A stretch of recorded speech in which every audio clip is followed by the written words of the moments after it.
Bonjour à tous et soyez les bienvenus dans cette maison qui est la vôtre, qui est la maison du Seigneur. Welcome everyone.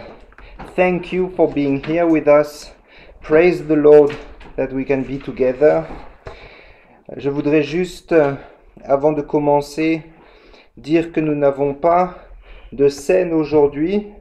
Notre Église a l'habitude de prendre la scène un dimanche sur deux, car nous aimons garder un dimanche pour nous préparer, pour nous repentir, pour réfléchir, et ensuite le dimanche suivant prendre la scène dans un état d'esprit, dans un bon état d'esprit.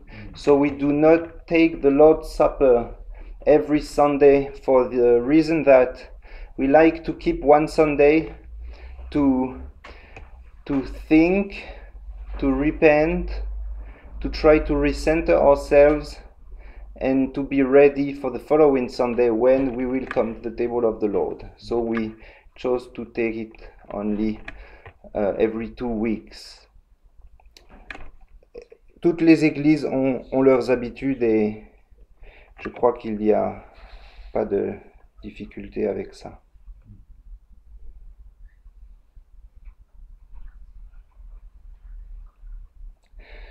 So, nous voici aujourd'hui de retour dans la seconde lettre de Pierre que nous avons commencé la semaine passée. Nous avons commencé la semaine passée à étudier la seconde lettre de Pierre. Vous pouvez déjà ouvrir vos Bibles à 2 Pierre chapitre 1, 2 Peter verse 1.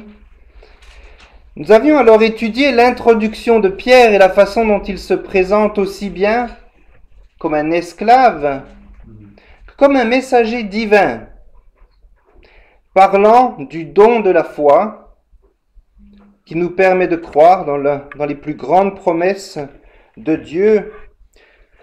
Nous pouvons croire dans les plus grandes promesses de Dieu, comme Jean-Marc l'a dit, à condition que nous restions proche de la source de ces promesses, proche de cette source qui est Jésus-Christ, l'auteur et le perfecteur de notre foi. Et pour commencer ce message, je vous invite à prier.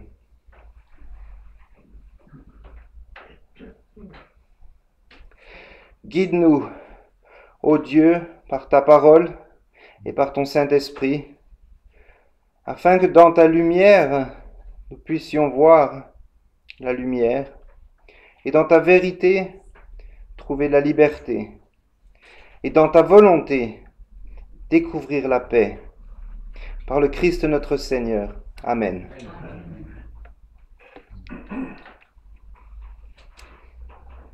Je vais demander un volontaire. Est-ce que quelqu'un souhaiterait lire le verset que nous allons étudier ce matin, qui est 2 Pierre chapitre 1 verset 2. Est-ce qu'un volontaire souhaiterait se lever pour lire ce verset dans 2 Pierre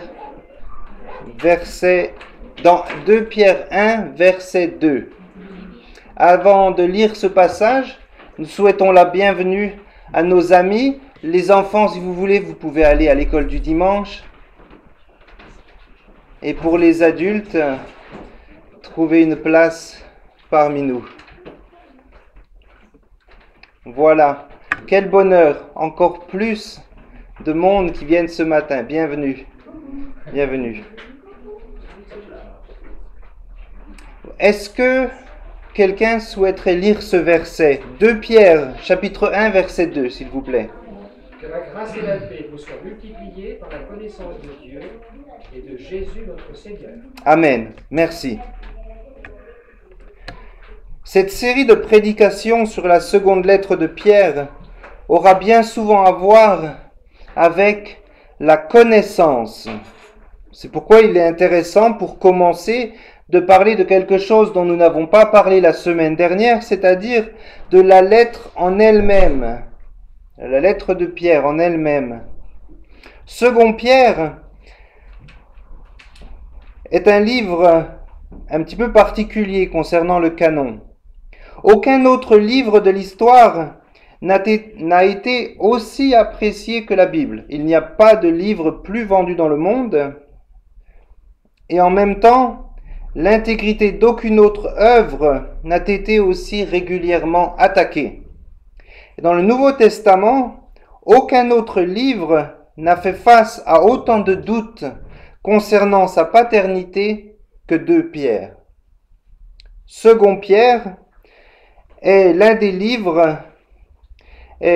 derniers livres à avoir été reçu dans le canon du Nouveau Testament. Parce que certaines personnes pensaient que ce livre ne venait pas de la plume de Pierre. Nous étudierons plus tard, dans les études bibliques que nous reprendrons au mois de septembre, le sujet du canon et de sa formation. Mais pour l'instant, regardons à cette lettre. Il se trouve que le style et la langue, bien sûr nous parlons du grec, peut-être que cela se voit aussi en français d'une certaine façon, mais le grec original de Pierre, 1 Pierre et 2 Pierre ont tous les deux des styles différents. Ils ont des styles différents et ils utilisent un vocabulaire qui est différent d'une lettre à l'autre. Si moi j'écris 2 lettres à la suite, le style sera reconnu et nous avons tous notre propre vocabulaire. Maintenant, si j'écris une lettre et que Jean-Marc écrit une lettre, il est pratiquement sûr que même si on la tape à l'ordinateur, vous verrez qu'il y a une différence d'auteur. Donc il y a une différence entre ces 2 lettres et pour réconcilier cela, comment faire pour admettre que c'est bien Pierre qui a écrit ces deux épîtres? La lettre utilise également tous ces mots dont je vous ai parlé qui font cette différence, et même s'ils se trouvent parmi d'autres œuvres, ces mots se trouvent parmi d'autres œuvres de l'époque. Dans les Écritures et dans la première lettre de Pierre, il y a toujours cette différence qui fait que nous nous posons cette question: est-ce que 2 Pierre est réellement une lettre qui a été écrite par Pierre? Pourtant, comme l'ancienne Église le savait bien, de telles différences peuvent s'expliquer. Par exemple, il est probable que Pierre ait utilisé Sylvain comme amanuensis. Amanuensis. Savez-vous ce que c'est qu'un amanuensis? C'est un secrétaire. Dans le vocabulaire biblique, un amanuensis est un secrétaire, tout simplement, selon le vocabulaire du Nouveau Testament. Il faut savoir que Sylvain était pour Pierre un frère fidèle dans la foi. Il avait aussi voyagé avec Timothée et Paul. Il est très probable que Pierre ait utilisé Sylvain comme secrétaire pour sa première lettre. Ou peut-être même Marc, pensent certains. Mais on ne sait pas s'il en a utilisé un pour écrire 2 Pierre, ou même s'il a écrit 2 Pierre lui-même. Et cela expliquerait le changement de style. Un secrétaire différent, voire aucun secrétaire, expliquerait la différence stylistique entre les 2 lettres. De plus, lorsqu'un écrit ancien nous parvient portant le nom de l'auteur de cet écrit, le document est automatiquement considéré très sérieusement. Nous avons bien sûr les autres évangiles, l'évangile de Judas par exemple, mais qui sont des livres qui ont été écrits des centaines d'années après le Nouveau Testament, qui sont impossibles à réconcilier avec la Bible, ne serait-ce qu'au niveau de leur doctrine. Mais pour ce qui est de Second Pierre, il est incontestable que cette lettre provienne de Pierre et fut écrite donc par lui. Aujourd'hui, Beaucoup prétendent que 2 Pierre est un pseudonyme, ayant été écrit au nom de Pierre, mais Pierre lui-même n'ayant rien à voir avec la composition de cette lettre. Cependant, les preuves suggèrent le contraire. L'Église primitive a reçu la lettre comme canonique, et l'Église primitive répugnait à reconnaître tout livre connu comme étant de quelqu'un d'autre que l'auteur indiqué. Quand il recevait une épître qui disait être celle de Pierre, ils acceptaient cela comme un fait. Encore une fois, nous parlons de l'époque où l'épître a été écrite. Nous ne parlons pas de ces lettres qui ont été retrouvées et qui furent écrites 100 ans plus tard, d'autres évangiles qui ne sont d'ailleurs pas dans nos Bibles, bien évidemment. Ils n'auraient jamais accepté cette lettre si elle avait été écrite par quelqu'un d'autre que Pierre lui-même. D'autres arguments avancés contre la paternité de cette lettre existent, mais ils reflètent plutôt un préjugé contre les capacités de Pierre que les preuves elles-mêmes. Dans cette lettre, donc, que nous savons avoir été écrite par Pierre, cette lettre fut composée à Rome, probablement au même endroit que la première. Pierre, au verset 14, explique que sa mort est imminente, plaçant la date de la composition de cette épître sous le règne de Néron. Qui, selon la tradition, est-ce que quelqu'un sait comment Pierre est mort? Pierre est mort crucifié à l'envers. C'est ce que nous dit la tradition, sous Néron. Pierre devait être crucifié et, dans sa crainte de l'Éternel, refusa d'être crucifié comme le Seigneur et demanda à être crucifié à l'envers. Nous sommes vers 65 après Jésus-Christ et cette lettre est réellement un discours d'adieu de la part de Pierre, ainsi qu'un mémorial de son enseignement dans lequel il veut adresser les objections et accusations faites par ces faux enseignants qui tordent la parole de Dieu, disant que les apôtres ont inventé la résurrection et que Jésus ne reviendra pas, insinuant ainsi qu'il n'y aura pas de jugement des péchés. Nous reviendrons une autre fois sur les exemples que donne Pierre, tels que son utilisation d'un livre que l'on appelle le premier livre d'Enoch, ainsi que les souvenirs de Sodome et Gomorrhe et l'histoire de Lot que l'on a déjà étudié lors des études bibliques. L'audience de Pierre est donc probablement la même que celle de sa première lettre, c'est-à-dire des congrégations à prédominance païenne dans le nord de l'Asie mineure, qui est aujourd'hui la Turquie. Vous pouvez le voir sur la carte. La Turquie d'aujourd'hui. Des chrétiens dispersés. L'apôtre les avertissant donc que certaines personnes corrompues, ne vous étonnez pas, certaines personnes corrompues utilisent l'Église pour leurs bénéfices personnels. Ce qui ne nous étonne plus aujourd'hui. Pierre dit que la théologie de ces personnes est tout sauf le saint évangile du Christ. Ces personnes dont parle Pierre utilisent leur liberté chrétienne comme une licence pour s'adonner au sexe et à l'argent, à la débauche et au pouvoir. Comme des chiens revenant à leur vomi, nous dit la parole, et des porcs à la boue. La parole nous dit il y a plus à espérer d'un insensé que d'un homme se croyant sage. Proverbe 26. Ces faux enseignants accusaient Pierre, car Pierre proclamait le retour du Christ et le jour du jugement. Mais ces hommes, se croyant sages et ne voyant pas le Christ revenir, se moquaient ainsi de Pierre.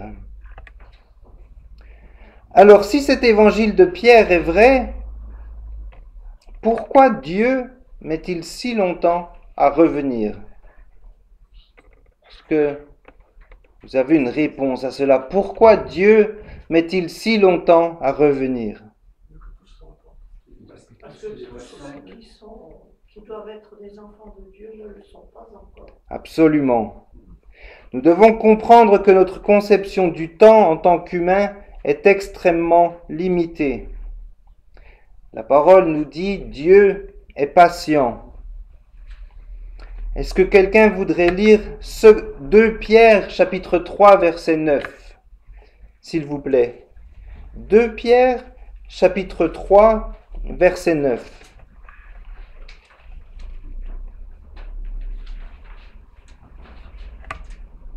Le Seigneur ne tarde pas dans l'accomplissement de la promesse, comme quelques-uns le croient, mais il use de patience envers vous, ne voulant pas qu'aucun périsse, mais voulant que tous arrivent à la repentance. Amen. Le Seigneur ne tarde pas, voulant que tous arrivent à la repentance.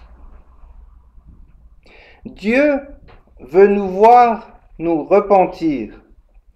Un jour, au son de la trompette, le jour du Seigneur révélera tout ce qui est fait sur le ciel, sous le ciel et sur la terre.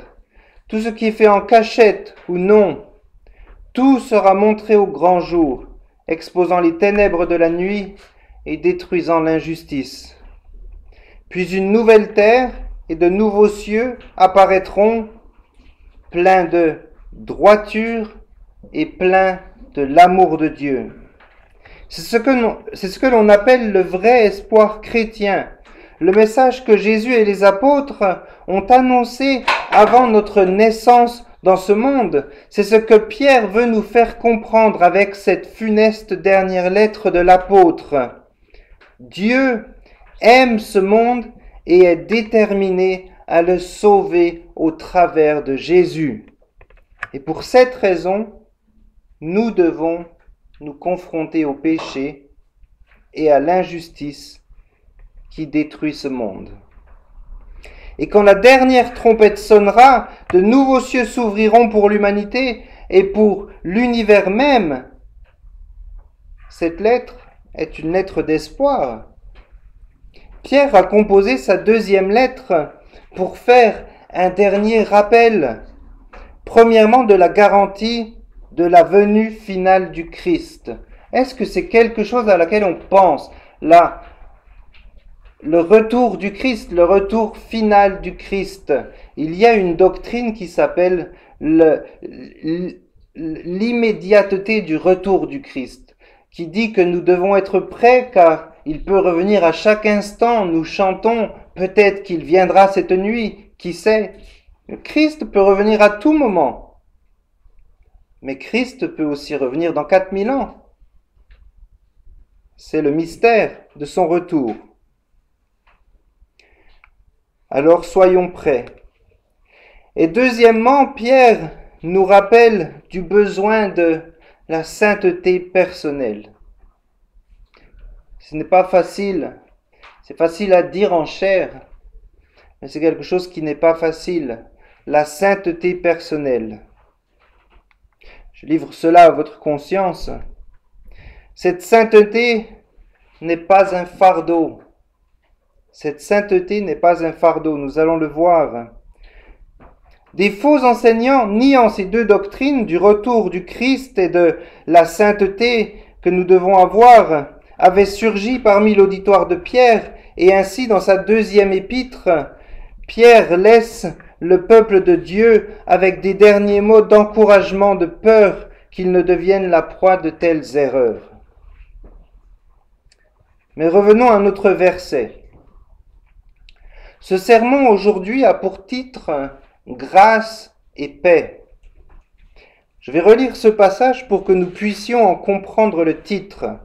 « Que la grâce et la paix vous soient multipliées par la connaissance de Dieu et de Jésus, notre Seigneur. » Que la grâce et la paix soient multipliées par la connaissance de Dieu.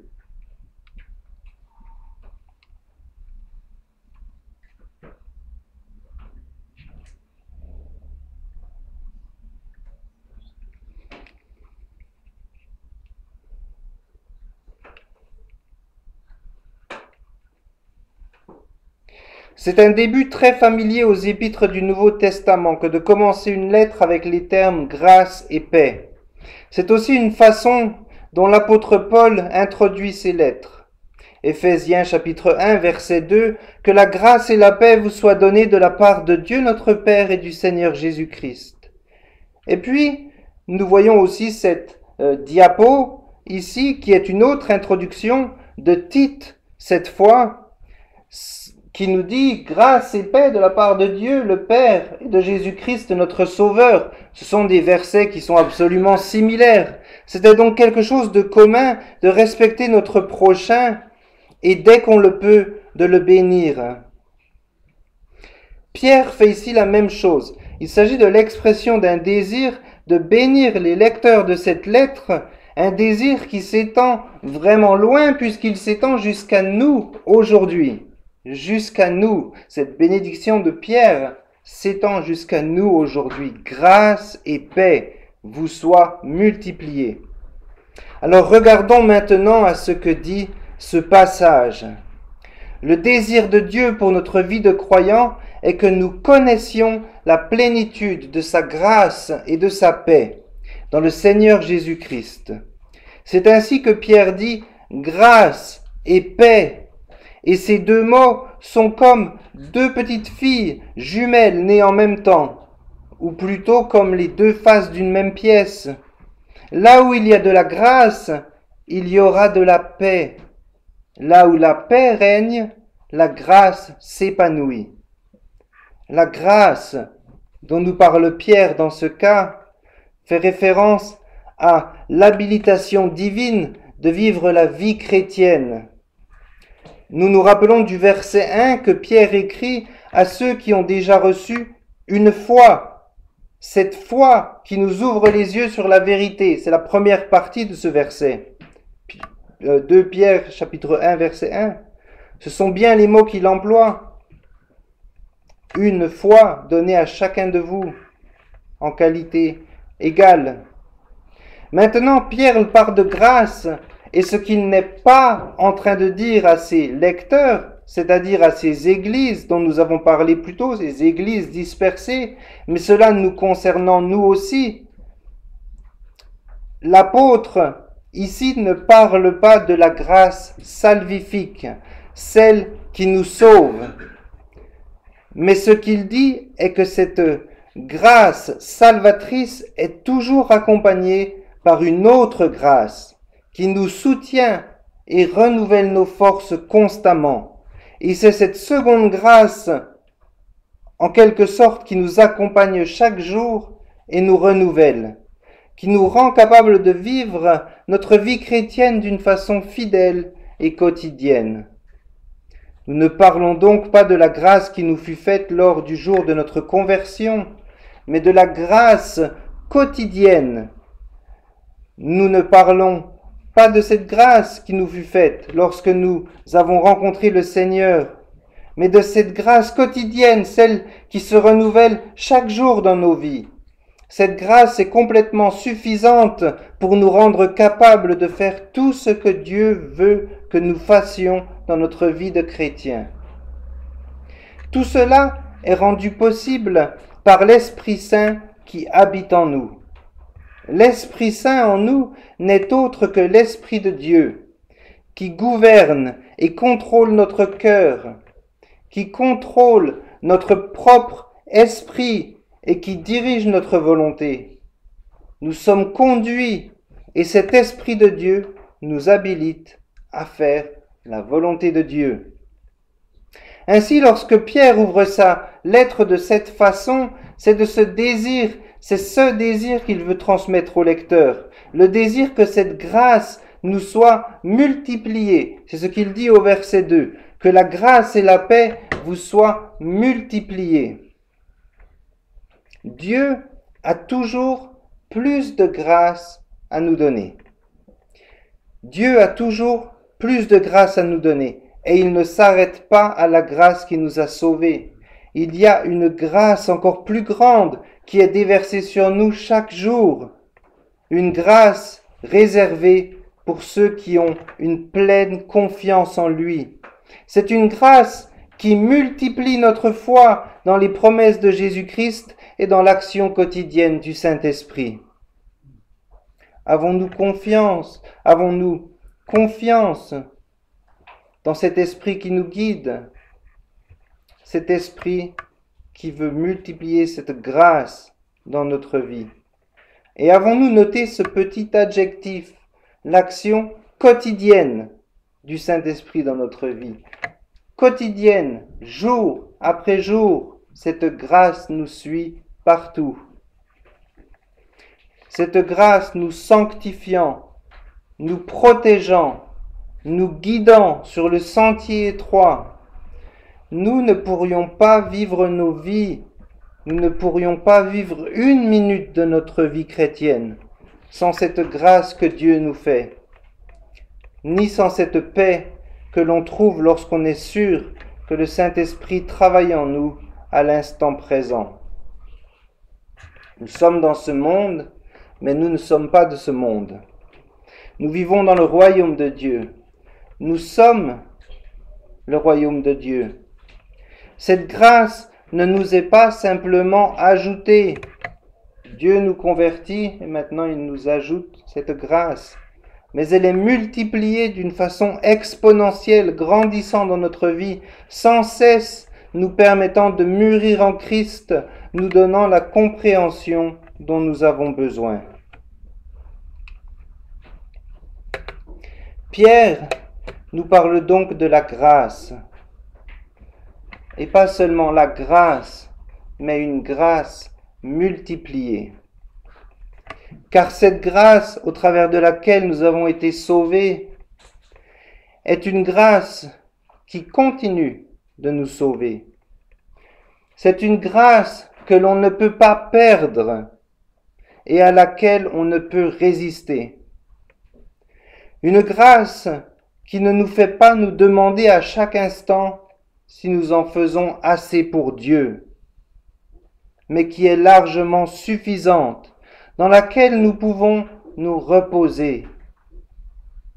Dieu est là, dans notre cœur, nous le savons.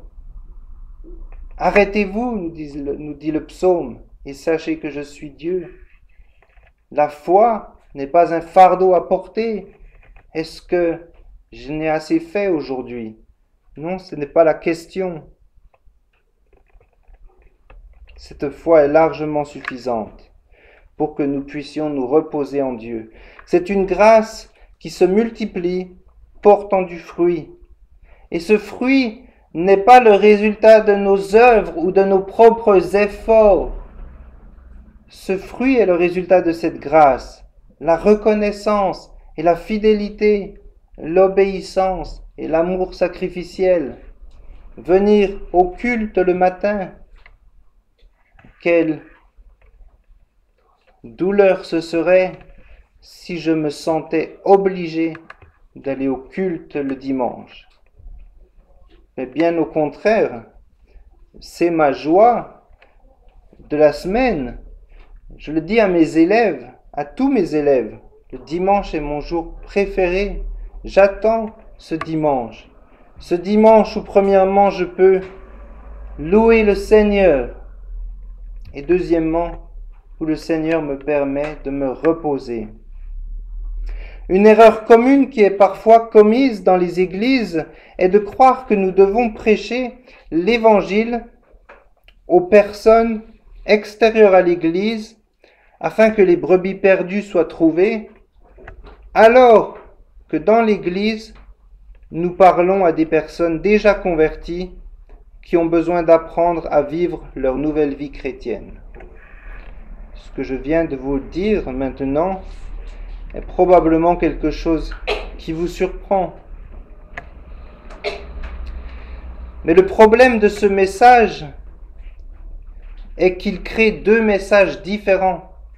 Un message pour les personnes à l'extérieur de l'Église et un message pour les personnes à l'intérieur de l'Église.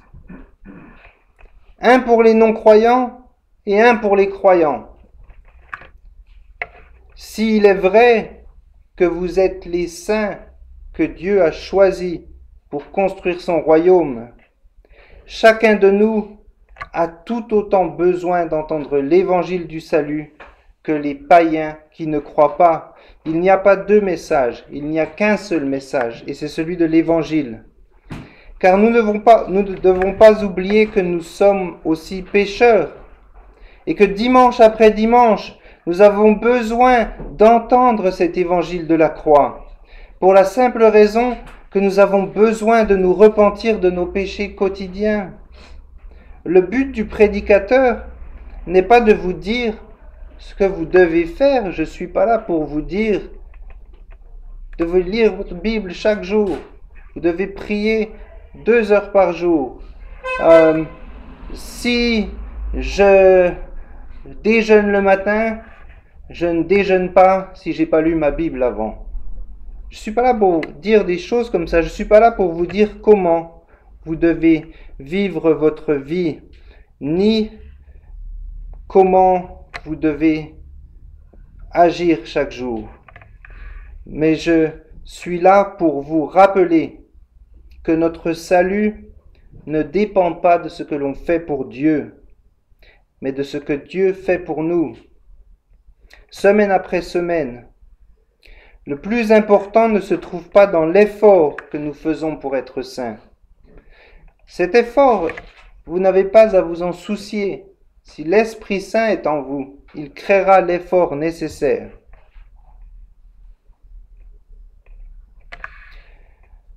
Notre salut ne dépend pas de l'effort que nous faisons pour être saints.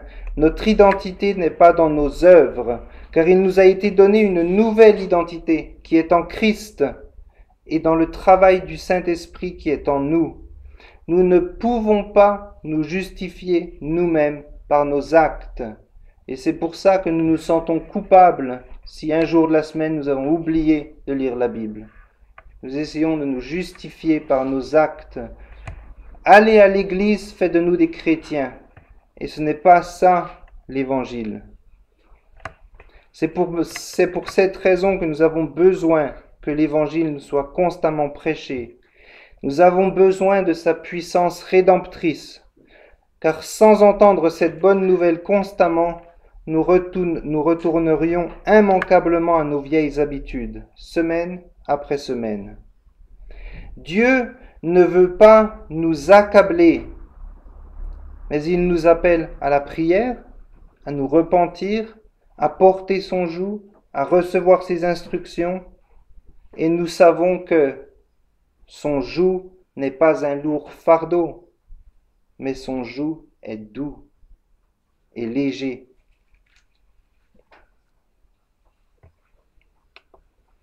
Et maintenant, avec cette grâce vient la paix. La paix suit toujours la grâce. Lorsque Dieu décide d'augmenter sa grâce dans notre vie, il augmentera aussi toujours la paix qu'il nous donne. La paix est un calme intérieur. C'est une tranquillité intérieure du cœur au milieu des tempêtes de la vie. Jésus n'a jamais dit que la vie chrétienne serait sans tempête. Ce qu'il nous promet en est même le contraire. La Bible nous assure que nous rencontrerons une série de tempêtes que nous devons traverser. Mais au milieu des épreuves et des tribulations de la vie que nous subissons, Dieu nous donne la paix, le repos de notre cœur en lui. Et c'est bien le résultat de la grâce. C'est de cet aspect de la grâce que nous parlons ce matin.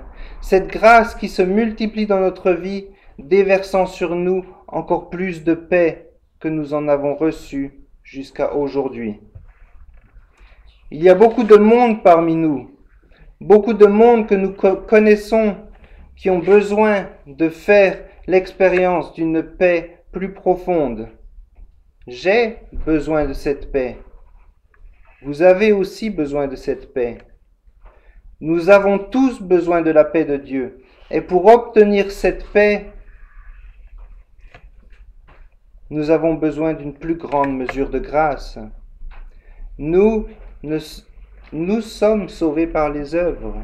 Nous sommes sauvés par les œuvres, mais pas par nos œuvres, par l'œuvre du Christ à la croix.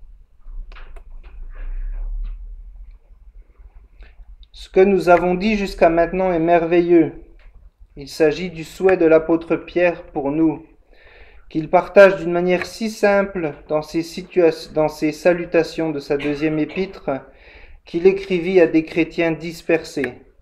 Lettre que nous recevons aujourd'hui avec joie. Alors comment obtenir cette grâce et cette paix? Pierre va nous expliquer comment recevoir ces dons précieux offerts par notre Père Céleste. Comment recevoir cette paix et cette grâce? Il suffit de regarder à ce qu'il a écrit dans ce verset. Par la connaissance de Dieu et de Jésus-Christ, notre Seigneur. C'est la deuxième partie du verset que nous avions étudié il y a 15 jours. Ces mots soulignent combien importante est la vérité dans la vie chrétienne. D'avoir une bonne doctrine, une théologie correcte, c'est la fondation actuelle sur la paix, sur laquelle notre grâce et notre paix est fondée. Si nous nous appuyons sur de faux enseignements, cela nous empêche assurément de faire l'expérience d'une plus grande grâce et d'une paix plus profonde, pour la raison que nous construisons alors sur le sable. Au lieu de construire sur le roc solide de la vérité, de la révélation divine. C'est-à-dire qu'il n'y a qu'une seule vérité concernant Dieu, et c'est quelque chose qui est important et que parfois, entre frères et sœurs, nous ne comprenons pas. Il n'y a qu'une seule vérité concernant Dieu. Et plus nous nous éloignons de cette vérité, moins nous connaissons Dieu, car Dieu est la vérité. Le docteur R.C. Sproul, qui nous a quittés en 2017, a écrit un livre qui s'intitule « Nous sommes tous des théologiens ». Et cela est vrai, car nous avons tous notre propre compréhension personnelle de qui est Dieu. J'ai récemment rencontré un groupe de chrétiens qui se considèrent comme marginaux. Ils utilisent même le terme marginaux dans leur appellation. Une de leurs caractéristiques est de refuser toute théologie. Ça fait partie de leur tenant de la foi. Refuser toute théologie, car la théologie divise. La doctrine divise. Mais qu'est-ce que la théologie? Le mot vient de théos, qui veut dire Dieu, et logia, signifiant connaissance. La théologie est simplement la connaissance de Dieu.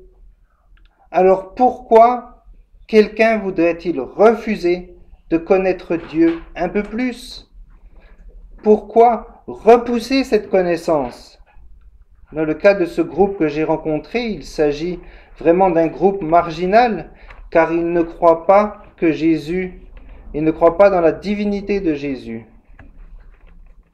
C'est un bon argument pour vous montrer pourquoi la recherche de la connaissance de Dieu est une sainte activité. Plus que cela, c'est un fruit de la foi, mais aussi un devoir de chacun. Qui n'a pas envie de connaître Dieu un peu plus, de comprendre ses voies, et ainsi mieux comprendre sa volonté? Et il y a tellement de moyens de le faire. Lire des livres, écouter des prédications, aller aux études bibliques,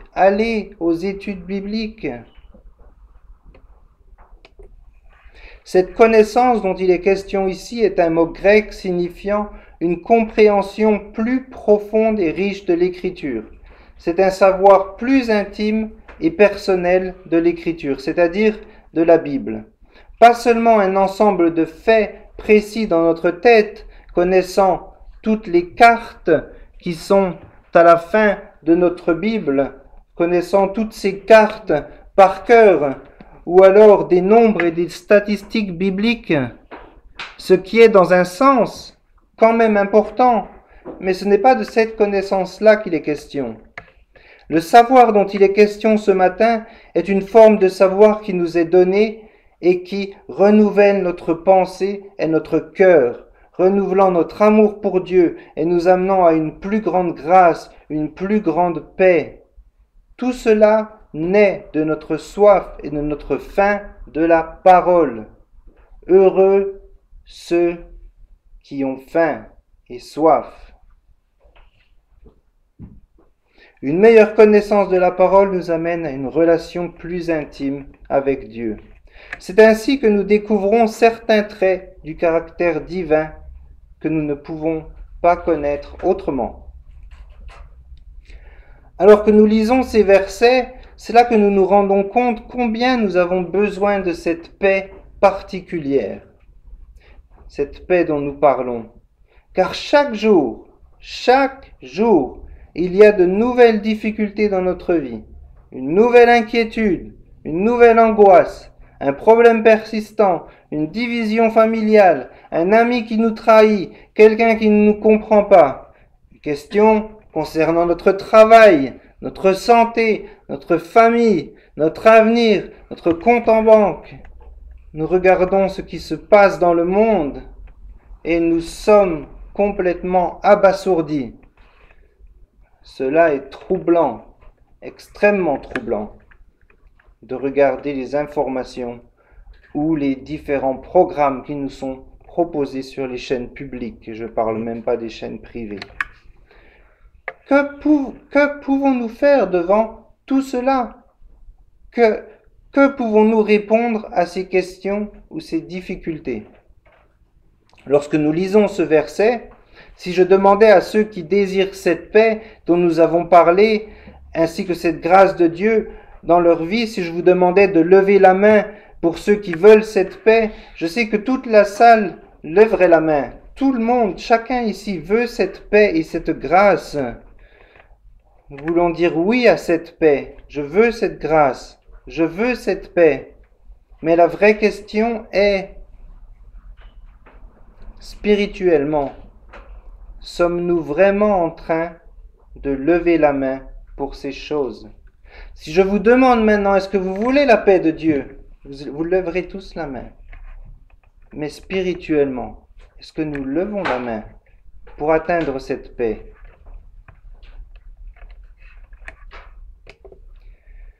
Avons-nous conscience que cette grâce et cette paix sont à portée de main? Mais bien souvent, une de nos deux mains veut cette paix reçue par l'instruction de la parole, alors que notre autre main est toujours tendue vers le monde. En effet, nous passons tellement de temps à faire autre chose que de rechercher Dieu. Nous sommes parfois devenus vraiment passifs dans notre vie chrétienne. On va à l'épicerie pour acheter un pain fait par un artisan, ou alors nous allons à Carrefour pour y acheter des produits tout bien emballés par d'autres personnes qui ont travaillé à notre place. D'ailleurs, maintenant, nous n'allons même plus faire les courses car elles sont délivrées devant notre porte grâce à Internet. Cela est devenu tellement habituel d'avoir tout cela servi sur un plateau. Nous avons même nos habitudes de produits que nous achetons dans le but de nous détendre et de nous faire du bien, parfois sans nous rendre compte que nous utilisons de tels produits pour remplacer cette paix dont nous avons besoin. Nous remplaçons la paix qui vient de Dieu par des produits manufacturés, pour lesquels il suffit de tendre le bras, de les mettre dans le caddie et de les acheter. Ce n'est pas toujours une paix facile, une paix instantanée que nous recevons. Nous devons retrousser nos manches et être disciplinés, être immergés dans la parole de Dieu, écouter cette parole, pas seulement des bouts de cette parole, mais nous parlons ici de tout le conseil de Dieu, comme le disent les apôtres. Nous parlons de la foi qui a été transmise aux saints une fois pour toutes, comme le dit Jude, c'est-à-dire la bonne doctrine, celle qui contient des défis encourageants pour notre vie. Lorsque nous répondons à ce que la Bible nous enseigne, nous en apprenons plus concernant Dieu, concernant le Christ, et nous en apprenons plus concernant notre salut, notre sanctification, les moyens de la grâce, etc. Vous devez lire votre Bible, vous devez prier, vous devez donner, vous devez être charitable, vous devez avoir plus de foi, vous devez avoir plus de miséricorde, vous devez... Non, vous ne devez pas faire tout ça. Vous devez avoir confiance en Jésus-Christ. Son Saint-Esprit est en vous maintenant et il travaille. Et toutes ces choses arriveront par la force de l'Esprit qui, par la gratitude qu'il mettra dans votre cœur, va vous pousser à prier, à lire la Bible, à rechercher Dieu, à aimer votre voisin. Toutes ces choses ne doivent pas être des fardeaux, ce sont des actions de grâce. Nous ne vivons pas par les œuvres, nous vivons par la grâce. Et cette grâce est un moteur puissant pour nous pousser à agir pour notre Seigneur. Au fur et à mesure que nous développons ce premier chapitre de cette seconde lettre de Pierre, vous allez vous rendre compte combien dans cette seconde lettre de Pierre, ce mot « connaissance » est important. Aujourd'hui, il y a une grande tendance à minimiser la connaissance pour élever les émotions et les expériences spéciales que nous vivons. La spiritualité, les miracles, les signes et les rêves. Nous aimerions vivre dans un film dont on est le héros, comme lorsque l'on raconte l'histoire de Goliath, et que l'on dit que nous devons vaincre les géants qui sont devant nous, sans nous rendre compte que l'histoire de Goliath, nous ne sommes pas David. Jésus est David qui a vaincu Goliath. Nous sommes les Israélites sur le côté tremblant de peur, et nous nous cachons derrière ce guerrier qu'est Jésus-Christ.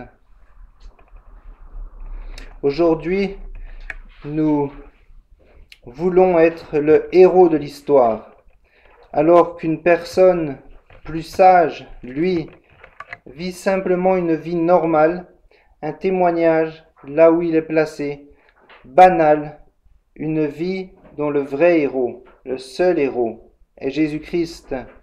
Il est la personne qui agit dans notre vie. Nous ne sommes pas l'ingrédient actif. Jésus est l'ingrédient actif de notre salut.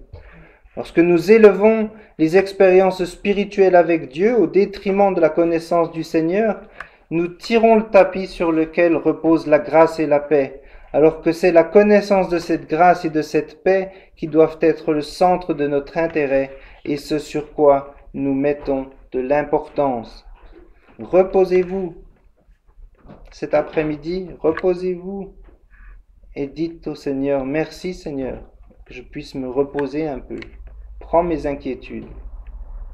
Le Seigneur le fera. Jésus a dit, c'est la vérité qui vous affranchira. Il a aussi dit, sanctifie-les par ta vérité. Ta parole est la vérité. Cette parole nous apporte la paix dont nous avons besoin et la grâce dont nous parlons. Finalement, le point le plus important, la ligne de démarcation, c'est la vérité de Dieu. Cette vérité qui est une épée à deux tranchants.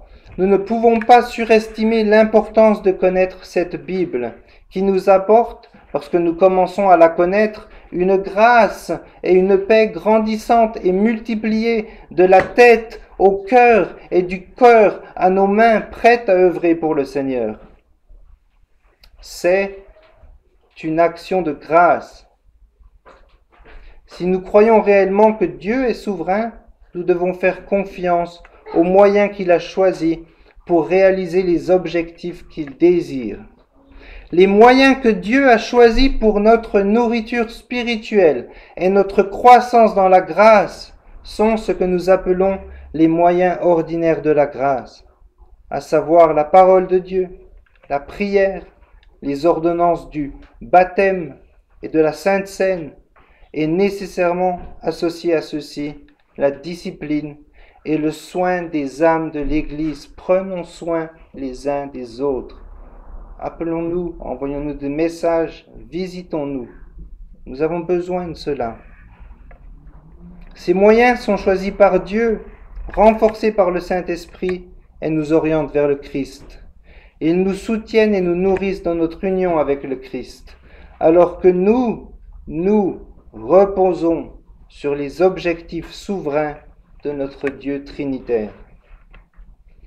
Que la grâce et la paix vous soient multipliées par la connaissance de Dieu et de notre Seigneur.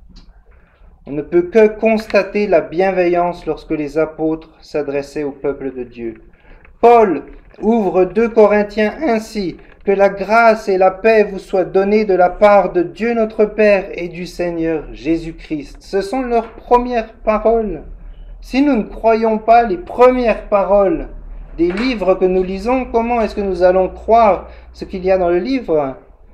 Les salutations d'ouverture de Paul comprennent une bénédiction de grâce et de paix de la part de Dieu le Père et de Dieu le Fils.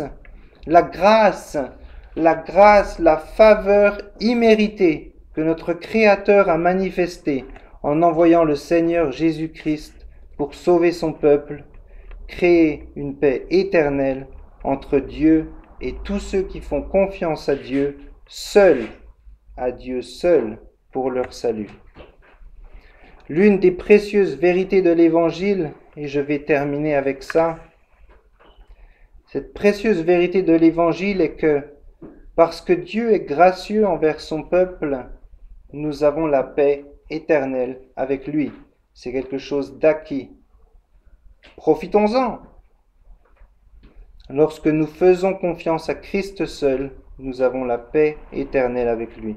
Il n'établit pas un simple cessez-le-feu qui pourrait à nouveau dégénérer en une guerre à grande échelle.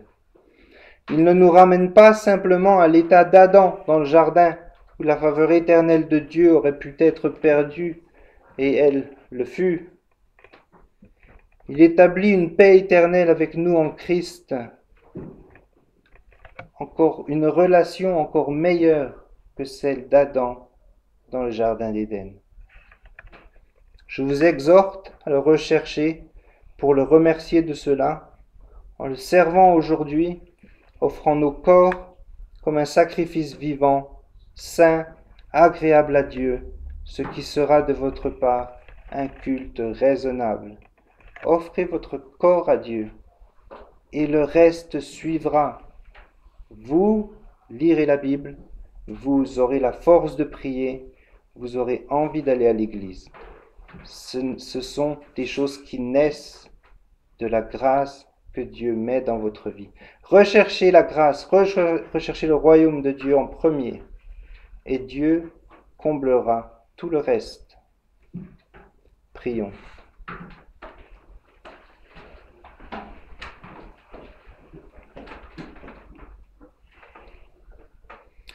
L'Éternel est bon envers tous, et ses compassions s'étendent sur toutes ses œuvres. Toutes tes œuvres te loueront, ô Éternel, et tes fidèles te béniront. Ils diront la gloire de ton règne, et ils proclameront ta puissance, pour faire connaître aux fils de l'homme ta puissance, et la splendeur glorieuse de ton règne. Que ma bouche publie la louange de l'Éternel, et que toute chair bénisse son saint nom, à toujours et à perpétuité. Amen.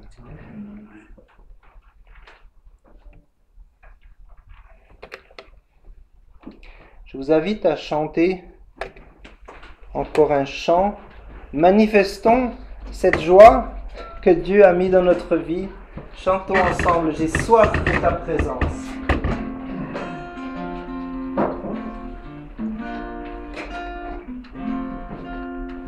J'ai soif de ta présence, d'image de ma foi, dans ma faiblesse immense, que ferais-je sans toi? Chaque jour, à chaque heure, oh, j'ai besoin de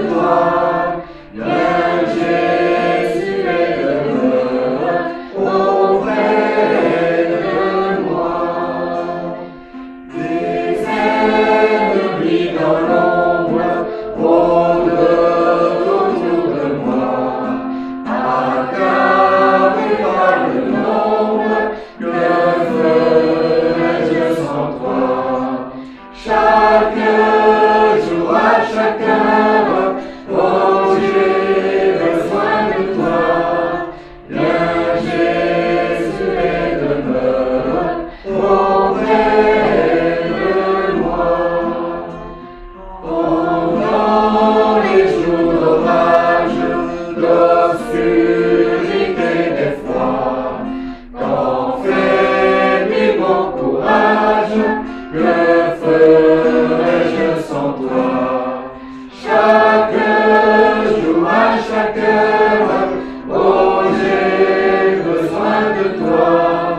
Viens Jésus et demeure auprès de moi. Oh Jésus, ta présence, c'est la vie et la paix dans la souffrance et la vie à jamais. Chaque jour, à chaque heure,